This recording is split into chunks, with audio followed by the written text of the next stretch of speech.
keep losing arguments even when you know you're right, or worse, end up emotional, frustrated, and defeated. Today, we unlock Machiavelli's cold and calculating mind and reveal how to win any argument, even before it begins. This is not for the weak-hearted. It's war in disguise. Let me ask you something. When was the last time you won an argument not because you had better logic, but because you defined the meaning of the argument itself?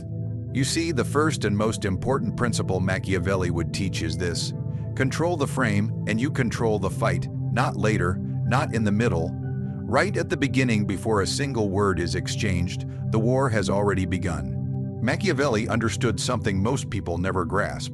The side that frames the reality is the side that wins. Because people don't argue with facts, they argue within the box that's been handed to them. And if you build that box, you own everything inside it. When you step into a debate or confrontation, do not walk in naked, do not react, do not explain, create the narrative, create the structure. Create the conditions under which the conversation is allowed to take place. If you do that, your opponent becomes your actor. They're not arguing with you, they're playing a role you've written. Let's go deeper. Imagine two people are arguing about responsibility in a failed business. One says, "You didn't do your job," and the other replies, "I did everything I could." The entire frame is built around blame and defense.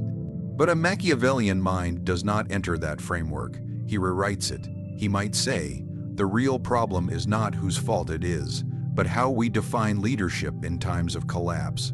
So the question is who led. Now watch what just happened. He took the focus off blame, he moved it into leadership. He made the argument about structure, not emotion. Now the opponent is forced to prove they were a leader, not just defend themselves as innocent. The terms of engagement have been rewritten. Machiavelli believed that if you define the problem, your opponent is trapped inside your logic. They're playing defense on your battlefield, and it doesn't matter how strong they are, you've already chosen the terrain. But let's go even deeper. Think of politics, public opinion, debates on TV.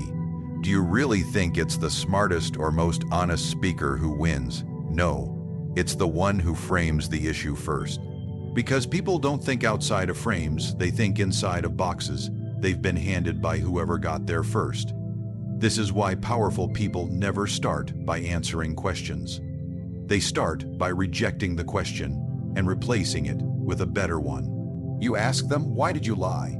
And they respond, "The real issue here is why the public isn't being told the truth by the media." See what they did. They didn't enter the frame. They created their own. The audience shifts their attention, the topic changes, and just like that, they're in control. This tactic works not just in high politics, but in your everyday life, in relationships, at work, online. You're in a disagreement with someone. Don't start by defending your side. Start by questioning what the disagreement even is. Don't accept their version of the problem. Define it. They say, "You never listen to me." You respond, not by denying it, but by saying, "Let's be honest, this isn't about listening. It's about expectations in this relationship." Now you're not arguing about behavior. You're arguing about a shared agreement. You've taken the emotional, chaotic energy and redirected it into structure, your structure. Understand something. People want to argue emotionally because it makes them feel powerful. But structure always defeats emotion because emotion burns out. Structure doesn't. Structure sets the rules. Structure forces even the angriest opponent to play by your system. That's why Machiavelli never started with a fight. He started with context. If he could set the terms of the discussion, he didn't even have to win the argument. He would make it so that the only way to win the argument was to agree with him. This is the essence of framing: to guide thought without appearing to lead someone to a conclusion they think is theirs, but was planted by you from the beginning. And the more subtle you are, the more powerful it becomes. This tactic is why kings hold courts, not shouting matches.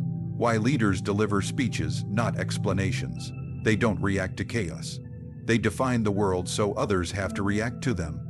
And once you've done that, once your opponent is forced to operate within the map you drew, the rest of the argument becomes just performance. Because by then, the real battle is already over. Most people think the way to win an argument is to be louder, faster, more aggressive. They charge in, fists raised metaphorically or otherwise, convinced that force equals dominance. But Machiavelli would laugh at that. He didn't believe in emotional punches. He believed in quiet traps. And the most dangerous trap of all is a question. You see, when you attack directly, the other person's defenses rise immediately. Their ego activates. They become emotionally invested in winning, and now they'll fight you just to protect their pride, not because they're right. But a question bypasses their ego. A well-placed question doesn't feel like an attack. It feels like curiosity, and that's what makes it deadly. The beauty of this tactic is that your opponent won't even realize what's happening. When you ask, you control. You're no longer reacting, you're guiding. Every question is a steering wheel. You're not fighting them. You're walking them into a corner one step at a time where eventually they'll contradict themselves or expose their own weakness. And the best part, they'll think it was their idea. Let's say someone is accusing you of being selfish. A normal person might say, "I'm not selfish. I do plenty for people."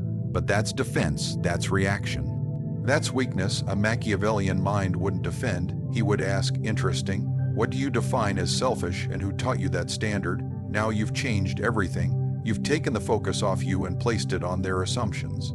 They now have to explain what they mean. They have to justify their judgment. And once they start speaking, really speaking, they're vulnerable. They're exposed. Questions flip the dynamic. You are no longer the accused, you've become the judge. Quiet, calm, and in control.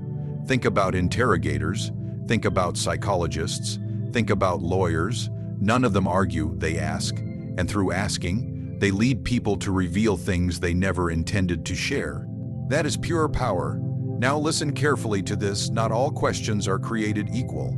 The average mind asks to gain information, but the Machiavellian mind asks to create instability. The goal is not to understand. The goal is to control. If someone makes a strong claim, don't refute it. Ask, what evidence do you have for that? If someone says something emotional, don't match their emotion. Ask, what makes you feel that way? These questions seem simple, but they create discomfort. They create pauses, and in that pause you gain ground. Because here's the truth. People often speak with more confidence than clarity. They repeat phrases they've heard. They adopt ideas they've never examined. When you question them, truly question them, you force them into a position they rarely experience. Thinking, not feeling, thinking. And most people hate that. Most people are not prepared to explain what they believe. They are used to shouting, not reasoning. When you force them into reasoning, you slow them down. You make them nervous. You reveal the hollowness behind their certainty. Let me give you another example.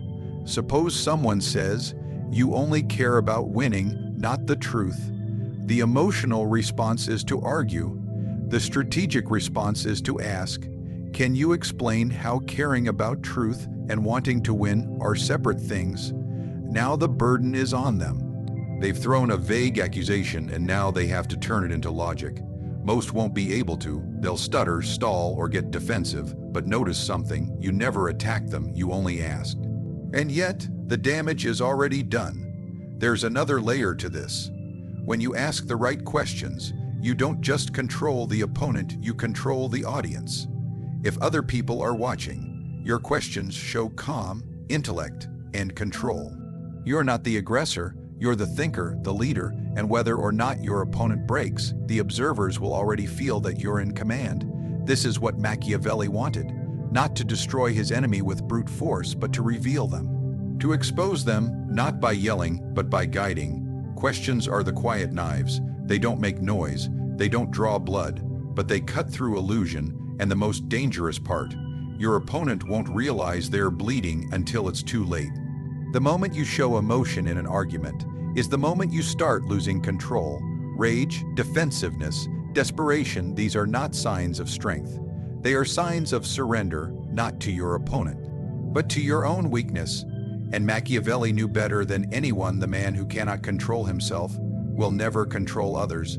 Let them scream, let them accuse, let them shake with fury, but you, You remain still, unmoved, calm, because when two people argue and one is on fire and the other is made of stone, the crowd always sides with the stone. The one who doesn't react feels more powerful. And that feeling shapes perception more than truth ever will. You see, most people enter arguments to prove something, to justify, to defend, and in doing so, they make themselves vulnerable. Emotion is vulnerability. It reveals your buttons, and once those buttons are visible, the manipulator can press them at will. That's why Machiavelli's advice was not to feel less, but to appear to feel nothing. Appear unaffected. Appear bored even, not because you don't care, but because caring visibly gives them a weapon, and you never hand your opponent a weapon. Imagine someone insults you publicly. Most people would bark back or worse, try to explain themselves. But a Machiavellian mind wouldn't even flinch.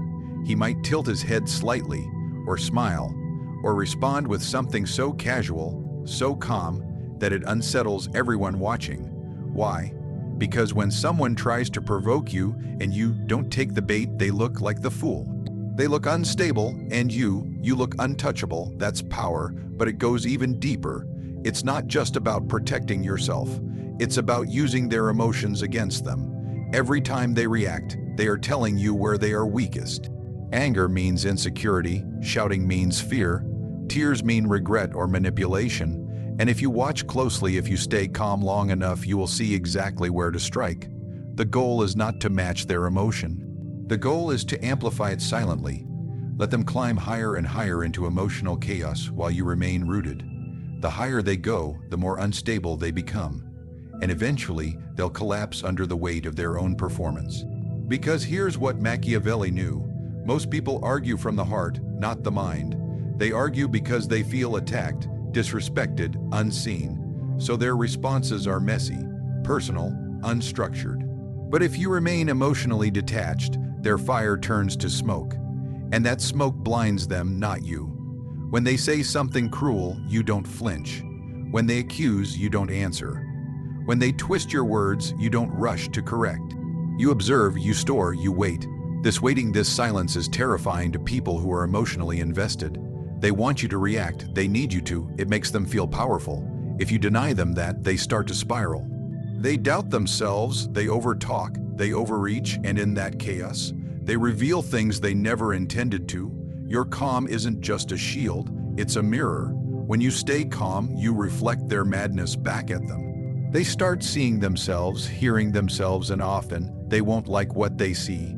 They'll try to redirect, to bait you harder, to say something personal, something ugly, but still you don't bite. Now the crowd sees it too, the imbalance, the desperation. You're not winning with facts, you're winning with poise. That's how leaders argue, that's how rulers dominate. And if the argument continues long enough, they'll exhaust themselves. Emotion burns fast, and once it's gone, what's left? Silence. And in that silence, your voice, steady, measured, logical, will sound like the only truth in the room. The goal is not to be cold, it's to be calculating. Machiavelli was not heartless, he was strategic. He understood that appearing emotionless doesn't make you inhuman, it makes you untouchable. And untouchable men are dangerous, because no one knows what they're thinking. No one knows what provokes them. No one knows when or how they will strike back. And that fear is power. What if I told you? Losing can be the most powerful move on the board. To most people, backing down in an argument feels like weakness, like defeat. But to Machiavelli, it was something else entirely. It was camouflage, disguise, a mask that hides the hand until the perfect moment arrives. He believed in retreat not as surrender but as strategy.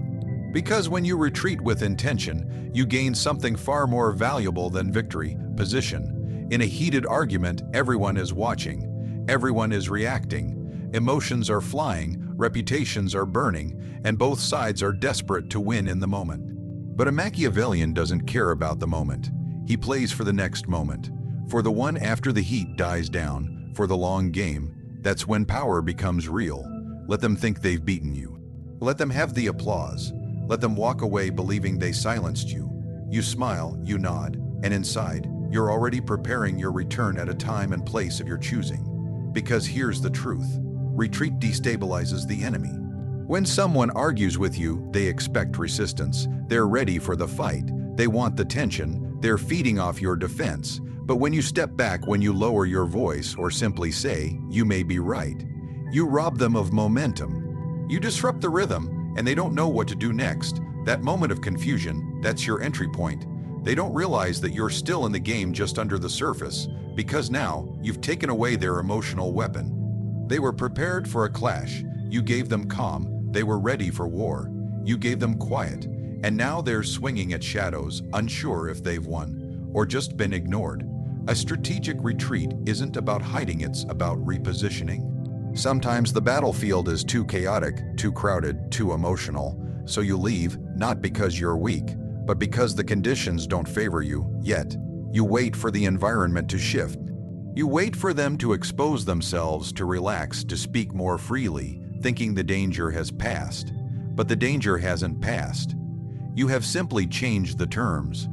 Machiavelli understood that power isn't always in confrontation. Sometimes it's in the perception of surrender.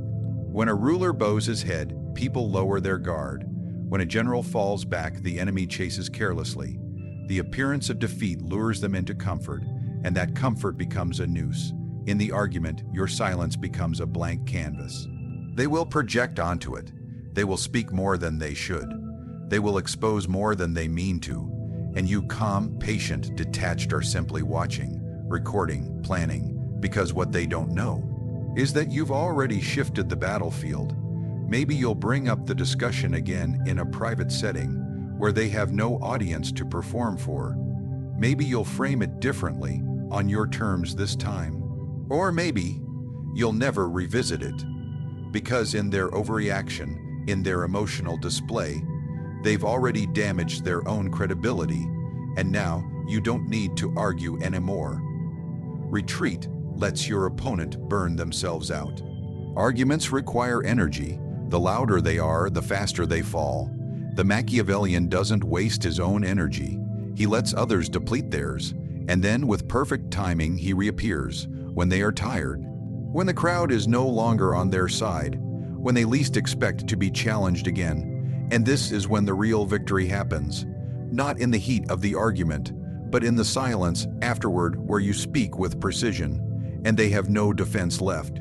It takes discipline to walk away. It takes strength to appear weak. But those who master the illusion of surrender become unpredictable, and unpredictability breeds fear, because no one knows if you're truly done, or just waiting for the right time to strike.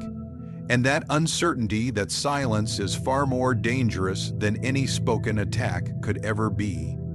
You've just stepped into the darker side of persuasion, where arguments are not battles of truth, but games of control, where victory doesn't go to the loudest voice, but to the coldest mind. Machiavelli never taught us to win by being right.